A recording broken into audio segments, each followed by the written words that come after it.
So your cool down is going to hit those areas that get tight from being on the bike, the areas that we just worked during that workout, but also the areas that just get stiff and tight from being potentially sat at a desk all day or working all day, depending on what it is you do. So the first exercise, hip flexor stretch. This is one we targeted during the warm-up as well, but we're doing it more statically now to help improve sort of muscle length and mobility as opposed to just warming things up at the start. So hips level, squeeze your bum, squeeze your core. We don't want to kind of reach really far forwards and arch our lower backs.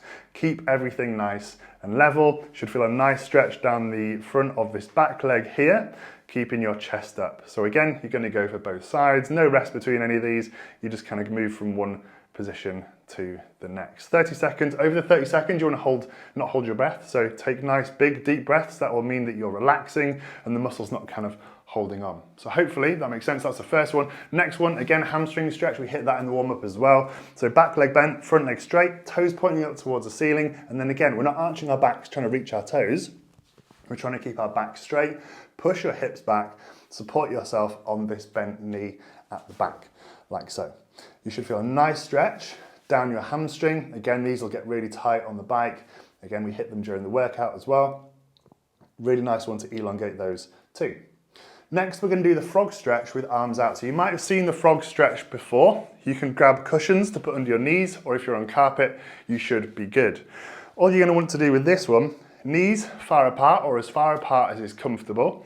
And I want you to put your toes, not sort of behind your knees, but a little bit further in. So they're kind of angled in. You can even put your sort of toes together, almost. And then you're going to play around with where you put your hands to feel the best stretch in your thighs, but also in your shoulders and back at the same time. So we're hitting 2 in 1 with this one. So hands out the front, and then you want to push yourself backwards into your hips, but also your head through your hands at the same time. This is a nice one. You'll feel it in the shoulders, the back, and in the hips at the same time as well. But just play around with your hands. And again, deep breaths, 30 seconds, ease into it that little bit further. Next, we've got the final chest stretch, or final stretch, which is to fill our chest, but also we're going to hit the forearm, the bicep, and the shoulder at the same time as well. So you're going to put your hand extended on the wall or door frame, whatever works best for you. Obviously I'm in the gym, so I've got my bars here. You're going to have fingers facing behind you. Then all you're going to do, spin yourself round the opposite way to which your fingers are facing, and you should feel a nice stretch through the chest, through the bicep, through the shoulder, and also through the forearm as well. Play around with how high up your hand is, where you feel best. And if that's too tingly, kind of in your forearm or hand or bicep, then just bend your elbow a little bit and put your hand on the wall like that. And you should feel that a little bit more in the chest and in the shoulder.